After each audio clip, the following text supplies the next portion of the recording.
వెంకటేశ్వర మైసెండ్ ఎంప్లాయీని ఎనిమిదినూరు అన్న. నీ పేరన్నా? రంగన్న సార్. రంగన్న. ఏ ఊరు? కులమాల. కులమాల. ఏది జిల్లా వస్తుంది? గోనెగండ్ల మండలము, కర్నూలు. ఏ వెరిటేషన్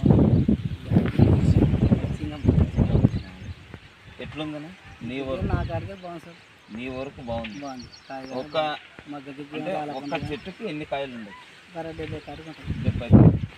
ఒక్కొక్క చెట్టుకి ఎక్కడ అందాజు లేకున్నా 60 గ్యారెంటీ. 60 గ్యారెంటీ. ఎట్లుందండి కాయ కానీ జడకాపు? అన్ని బాగున్నాయి సార్. అన్ని జడకాపే కదా? జడకాపే సార్. జడకాపే బాగుంది కదా. ఇంకా ఇప్పుడు నీకు బాగా నచ్చిందంటే నువ్వు 10 మందికి చెప్పగలవు కదా? చెప్తాను సార్. చెప్పగలవు. మా వాళ్ళు 4 నేర్పించిన. 4 నేర్పించిన. మలపల్లోనే. ఎట్లా అంటూ వాళ్ళకి ఎట్లా? వాళ్ళకు కూడా బాగుంది సార్. వాళ్ళు కూడా బాగుంది. మీరు కలుసుకుంటారు కదా? దీని పక్కనే ఉంది. దీని పక్కనే ఉంది. వాళ్ళు కూడా నిన్ను మెచ్చుకున్నట్లే కదా?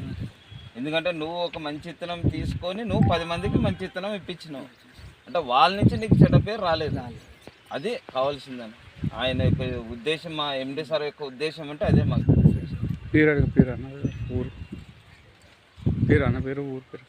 అదే. నీ పేరు? రంగన్న సార్. రంగన్న. కులమాల. గోనెగండ్ల మండలం, కర్నూలు జిల్లా. నీ ఫోన్ నంబర్ చెప్పిన? సార్